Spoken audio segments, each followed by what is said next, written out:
Hello friends, welcome to my channel KL study. Friends, आज हमारी EVS की class है 6, ठीक है। इसमें आज हम पढ़ेंगे हमारे ईवीएस का टॉपिक आवास के बारे में, ठीक है।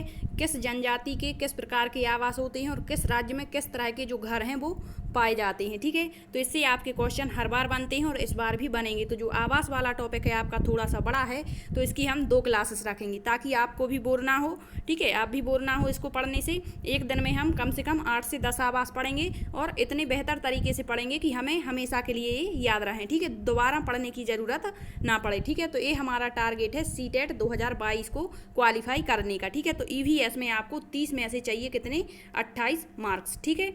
तो हमारी तैयारी इसी तरह की है, ठीक है। अभी तक हमने 5 क्लासेस पढ़ ली हैं। जिसने भी वो क्लासेस नहीं देखी हैं और यदि देखना चाहते हैं तो आप डिस्क्रिप्शन में उसका लिंक दिया गया है, उस पर क्लिक करके देख सकते हैं या फिर प्ले लिस्ट में जा करके देख लें, ठीक है। तो आज हम पढ़ेंगे कि आवास कहाँ पर किस तरह के घर पाए जाते हैं, और ये सारा हम एक ही वीडियो के माध्यम से आज जो इम्पोर्टेंट है वो कवर करने वाले हैं, ठीक है। विभिन्न जनजातियों के निवास स्थान, जैसे कह दिया कि इग्लू जो होता है ये किस जनजाति के द्वारा बनाया जाता है, तो एस्किमो जनजाति। फिर कह देंगे कि जो किर्गिज जनजाति है उनके निवास स्थान को क्या कहते हैं, ठीक है। जैसे कह दिया कि अमेरिका की जो खाईमास या बद्दू, मतलब इस तरह की जो जनजातियां होती हैं इनके घरों को क्या कहते हैं, ठीक है। तो आइए शुरू करते हैं अपना टॉपिक। सबसे पहले देख लेते हैं असम के घर, ठीक है। इससे ऐसा कोई भी शिफ्ट नहीं था पिछली बार का जिसमें इससे क्वेश्चन ना बना हो, ठीक है। तो असम के घर या फिर असम के जो आवास हैं, असम में किस तरह के घर पाए जाते हैं, तो इसके बारे में हम पूरा डिटेल से पढ़ेंगे, ठीक है।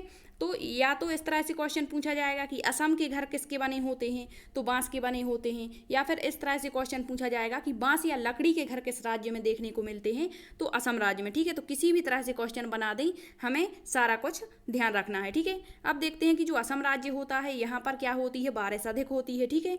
तो वर्षा की अधिकता वाले क्षेत्रों में बांस के घर पाए जाते हैं, ठीक है। जहाँ भी आपको बम्बू या बांस के घर देखने को मिलते हैं तो आपको असम सही करना है, ठीक है। तो मकान जो होते हैं यहाँ पर बांस के मजबूत खम्भों पर बने होते हैं। कहाँ पर, असम राज्य में। क्यों बनाए जाते हैं बांस पर घर, क्योंकि यहाँ पर बारिश अधिक होती है। इस कारण से जो घर होते हैं वो ज़मीन से कुछ फीट की ऊंचाई पर बांस के खम्भों पर बने होते हैं, ठीक है। और जो ये घर हैं यहाँ के, अंदर से भी मकान जो होते हैं यहाँ के वो लकड़ी के बने होते हैं, ठीक है। असम में बहुत अधिक बारिश होती है, इस कारण से वहाँ पर जो घर हैं, यदि फीट में कहेगा तो 10 से 12 या फिर 10 से 15 फीट कहेगा, या फिर मीटर में कहेगा तो 3 मीटर से 3.5 मीटर की ऊंचाई पर बनाए जाते हैं, ठीक है। अब किस तरह से क्वेश्चन पूछा जाता है ये हम देख लेते हैं, ठीक है। तो एक क्वेश्चन यहाँ पर डाला गया है, क्या दिया है, नीचे दिए गए पैराग्राफ को पढ़िए जिसे गांव के एक छात्र ने अपने घर के विषय में लिखा है। मतलब एक छात्र ने अपने घर के बारे में बताया है। क्या है पैराग्राफ, हम पढ़ते हैं। क्या दिया गया है कि मैं गांव से आया हूँ। उस बालक ने क्या कहा है कि मैं गांव से आया हूँ, हमारे गांव में अत्यधिक वर्षा होती है, इसीलिए हमारे घर जमीन से लगभग 10 से 12 फीट या 3 से 3.5 मीटर ऊंचे बने होते हैं। इन्हें मजबूत बांस के खम्भों पर बनाया जाता है। यह घर अंदर से भी लकड़ी के बने होते हैं। तो यह गांव होना चाहिए। तो आपको बताना है कि यह गांव, मतलब इस तरह के जो घर हैं इस पैराग्राफ में जो कहा गया है ये कहाँ पर पाए जाते हैं। तो आपका करेक्ट आंसर हो जाएगा असम में, ठीक है। कहाँ पर पाए जाते हैं, असम राज्य में देखने को मिलते हैं। अब नेक्स्ट देख लेते हैं हम लद्दाख के घर। तो यहाँ पर थोड़ा सा लद्दाख के बारे में हम पूरा डिटेल से देखेंगे। इससे काफ़ी क्वेश्चन बने हुए थे। जैसे पूछा गया था कि लद्दाख के घर किसके बने होते हैं, ठीक है। एक क्वेश्चन बना हुआ था कि लद्दाख में जो रास्ते होते हैं वो किस तरह के होते हैं, ऊबड़ खाबड़ रास्ते होते हैं, ठीक है। लद्दाख में कौन सी जनजाति पाई जाती है, तो इसको आपको बहुत अच्छे से नोट कर लेना है कहीं पर, इससे आपके कई क्वेश्चन बनते हैं, ठीक है। तो देख लेते हैं लद्दाख के घर। बर्फ़ जमा होने के कारण, मतलब लद्दाख जो होता है यहाँ पर बारिश कम होती है लेकिन जो बर्फ़ होती है वो अधिक मात्रा में देखने को मिलती है, ठीक है। तो बर्फ़ जमा होने के कारण यहाँ के जो घर होते हैं वो पत्थर और लकड़ी से बनाए जाते हैं। इसे आप नोट कर लें कहीं, ठीक है। पत्थर और लकड़ी के घर कहाँ पर, तो लद्दाख में बनाए जाते हैं एवं छतें ढालू होती हैं। ए इसका की पॉइंट मान के चलिए, ए वाला, ठीक है, क्योंकि यही आपके क्वेश्चन में पूछा जाता है। तो पत्थर और लकड़ी के घर यदि कहेंगे तो ये तो मनाली में भी देखने को मिलते हैं, लेकिन इसकी खास बात क्या है लद्दाख की, कि पत्थर और लकड़ी के बने होने के साथ ही साथ छतें ढालू होती हैं, ठीक है। फिर दिया है लेह लद्दाख के घर 2 मंजिला होते हैं, मतलब 2 मंजिल होती हैं, ठीक है।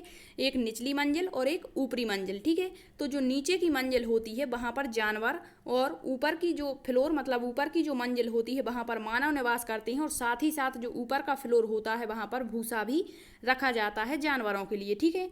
फिर दिया है जब अधिक ठंड पड़ती है, कहाँ पर, लद्दाख में, तो जो मनुष्य होते हैं वो नीचे रहने के लिए आ जाते हैं फर्स्ट फ्लोर से, ठीक है। और जो नीचे का मतलब फ्लोर होता है वहाँ पर खिड़कियाँ नहीं होती हैं, और जो सीढ़ियाँ बनाई जाती हैं वो लकड़ी की बनी होती हैं, ठीक है। अब देख लेते हैं लद्दाख के जो रास्ते हैं वो माउंटेन यानी पठार पर्वत होने के कारण कैसे हैं, ऊबड़ खाबड़ हैं। तो ये भी याद रखना, पूछा गया था कि ऊबड़ खाबड़ रास्ते किस मतलब स्थान पर पाए जाते हैं, तो वो लद्दाख था ऑप्शन में, ठीक है। फिर दिया है लेह लद्दाख जाने के लिए हमें जम्मू कश्मीर को पार करना पड़ता है। वर्तमान में अभी लेह और लद्दाख मतलब जो हमारा लद्दाख और जम्मू कश्मीर दोनों ही यूनियन टेरिटरी बन गए हैं, ठीक है। लद्दाख जो है यहाँ पर चांगपा जनजाति पाई जाती है। कौन सी जनजाति, चांगपा। अभी हम चांगपा जनजाति के बारे में पूरा डिटेल से पढ़ेंगे, ठीक है। फिर दिया है कि यहाँ पर रुकने के लिए, कहाँ पर, लद्दाख में, रुकने के लिए नायलॉन टेंट का इस्तेमाल करते हैं, ठीक। फिर दिया है लद्दाख को ठंडा रेगिस्तान कहा जाता है। ठंडा रेगिस्तान एक तो रेत के कारण कहते हैं, और एक यहाँ पर मतलब जो है शुष्क होता है ये स्थान, इस कारण से इसे ठंडा रेगिस्तान कहा जाता है। यहाँ लकड़ी के ढलान वाले घर होते हैं, अभी हमने पढ़ लिया। लद्दाख में बहुत कम बारिश होती है और बर्फ़ जमा रहती है, इस कारण से जो छतें होती हैं वो ढालू बनाई जाती हैं, ठीक है। फिर दिया है लद्दाख ऊंचाई पर है, शुष्क है, इस कारण से ठंडा रेगिस्तान कहते हैं, और यहाँ पर बहुत ऊंचे ऊंचे बर्फ़ से ढके पहाड़ हैं। शुष्क होने के कारण यहाँ पर पौधे नहीं पाए जाते, या फिर पौधे होते भी हैं तो बहुत ही बौने टाइप के होते हैं, छोटे रूप में, ठीक है।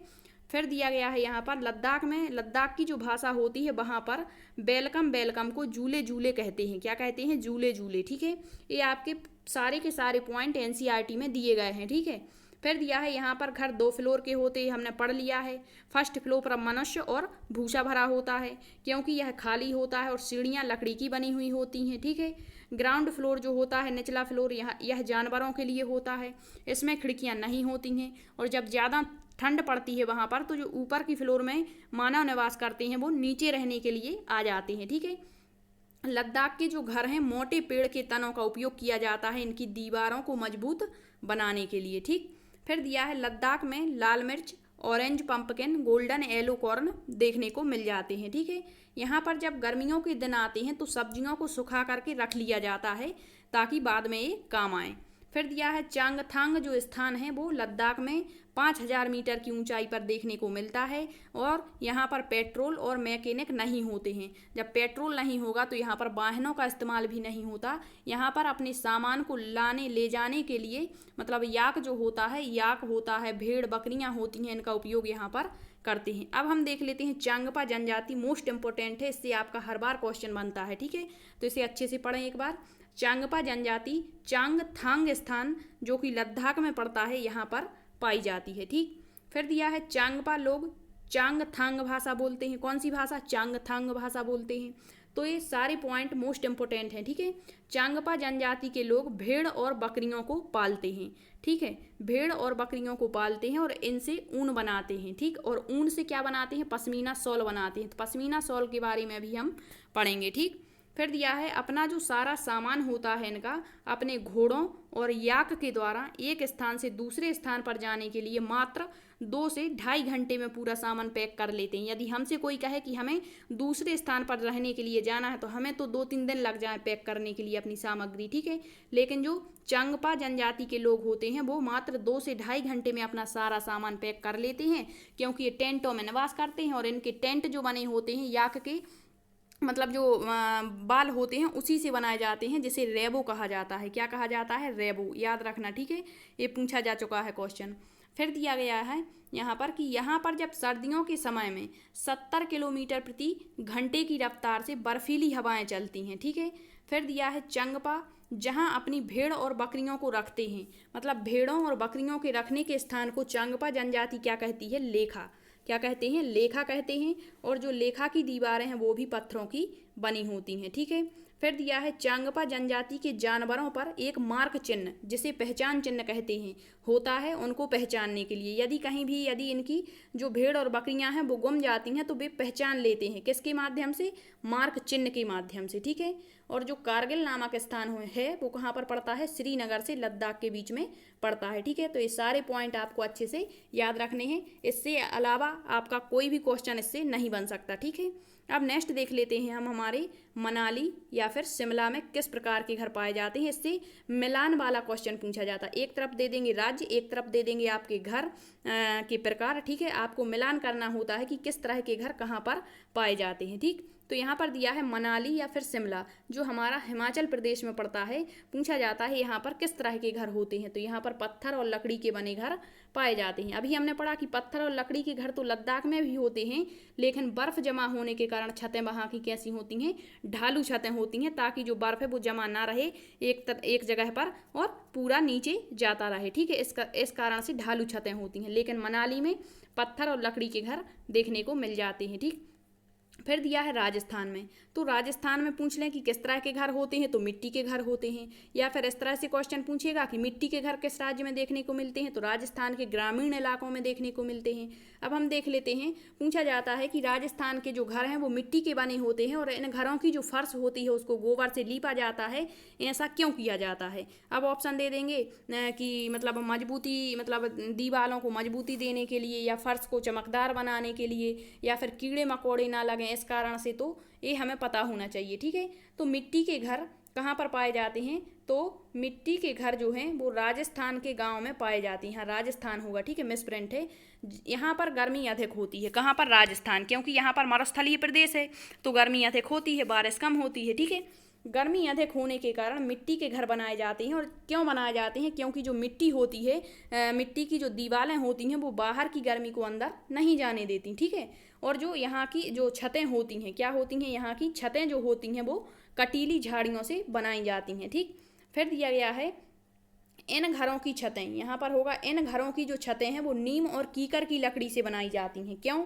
क्योंकि दीमक ना लगे और इनका फर्श गोबर से लीपा जाता है। क्या? गोबर से लीपा जाता है ताकि कीड़े मकोड़े ना लगें। फिर दिया है इन घरों की दीवारें मोटी होने के कारण गर्मी अंदर नहीं आने देती हैं, ठीक है। और यह घर हमारे भारत में कहाँ पर? राजस्थान में पाए जाते हैं। और यदि पूछ लें कि जो मिट्टी के घर हैं वो भारत के बाहर कहाँ पर मिलते हैं देखने को, तो मैक्सिको में देखने को मिलते हैं। और यह घर चिकनी और जड़ोज मिट्टी के बनाए जाते हैं, ठीक है। तो मिट्टी के घर कहाँ पर? राजस्थान में। क्यों बनाए जाते हैं? क्योंकि वहाँ पर गर्मी अधिक पड़ती है और इसकी जो मिट्टी की दीवारें होती हैं वो बाहर की गर्मी को अंदर नहीं जाने देती, ठीक है, ठंडक रखती हैं। और जो फर्श होते हैं वो गोबर से लीपे जाते हैं ताकि कीड़े मकोड़े ना लगें। दीवारें भी कभी कभी गोबर से लीप दी जाती हैं। और जो छतें होती हैं मतलब इसकी, वो कटीली झाड़ियों नीम और कीकर से बनाई जाती हैं ताकि दीमक ना लगे, ठीक है। हम नेक्स्ट देख लेते हैं, दिया गया है जम्मू कश्मीर। तो जो जम्मू कश्मीर है यहाँ पर जो घर हैं वो लकड़ी और पत्थर के बने होते हैं, ठीक है। जम्मू कश्मीर लद्दाख कह दें तो यहाँ पर सेम ही घर होते हैं, लकड़ी और पत्थर के। कश्मीर के घर पत्थर से बने होते हैं जिन्हें एक के ऊपर एक रखकर कीचड़ का गारा लगा करके बनाया जाता है, ठीक है। अब एक पूछा जाता है हाउस बोट के बारे में। तो हाउस बोट भी एक प्रकार का लकड़ी का ही घर होता है जो पानी पर तैरता रहता है, ठीक है, पानी पर तैरता है। तथा इस घर पर जो है लकड़ी की खूबसूरत नक्काशी की जाती है। लकड़ी की नक्काशी मतलब लकड़ी की डिजाइन बनाई जाती है जिसे ख़त्म बंद कहते हैं। क्या कहते हैं? ख़त्म बंद, याद रखना, ठीक है। तो कहेंगे कि जो हाउस बोट होते हैं इस प्रकार का यह एक लकड़ी का घर होता है जो पानी पर तैरता है और इस पर एक लकड़ी की बहुत ही खूबसूरत नक्काशी की जाती है जिसे क्या कहते हैं? तो ख़त्म बंद कहते हैं, ठीक है। फिर दिया है यह घर जो है हाउस बोट जम्मू कश्मीर और केरल में देखने को मिलते हैं और इनका उपयोग वहाँ के जो लोग होते हैं वो पर्यटन के लिए करते हैं, ठीक है। तो ये भी याद रखना, ठीक है। फिर दिया गया है डोंगे। तो डोंगे क्या होता है? जम्मू कश्मीर में नक्काशी रहती, जब नक्काशी की जाती है लकड़ी की तो वो हाउस बोट होता है। और नक्काशी रहती मतलब नक्काशी नहीं होती, डिजाइन नहीं होते, तो नक्काशी रहित हाउस बोट को क्या कहते हैं? डोंगे कहते हैं। क्या कहते हैं? डोंगे। और इसमें अलग अलग कमरे होते हैं डोंगे में, ठीक है, जिनमें स्थानीय लोग निवास करते हैं, ठीक है। फिर दिया गया है यहाँ पर टेंट। टेंट क्या होता है? तो टेंट एक प्रकार का अस्थायी निवास होता है। अस्थायी का मतलब कुछ समय के लिए बना लिया रुकने के लिए, इसके बाद दूसरे स्थान पर चले जाती हैं तो टेंट भी वहाँ का मिटा दिया जाता है, ठीक है, और दूसरे स्थान पर बना लेती हैं। तो टेंट एक प्रकार का अस्थायी निवास है।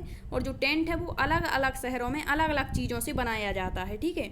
जैसे चांगपा जो जनजाति है वो टेंट बनाती है याक के बालों से, जिसे क्या कहते हैं? रेबो कहते हैं, ठीक है। इसी तरह से एस्किमो जनजाति अलग प्रकार से बनाती होगी, ठीक है। तो हर स्थान पर जो टेंट होता है वो अलग अलग चीज़ों से बनाया जाता है, ठीक है। तो आज इतने ही। इसके बाद हम नेक्स्ट क्लास में एक क्लास और लाएंगे आवास के बारे में, जिसमें आपका विभिन्न जनजातियों के आवास के बारे में बताएंगे कि इग्लू किस जनजाति का निवास स्थान कहलाता है, ठीक है।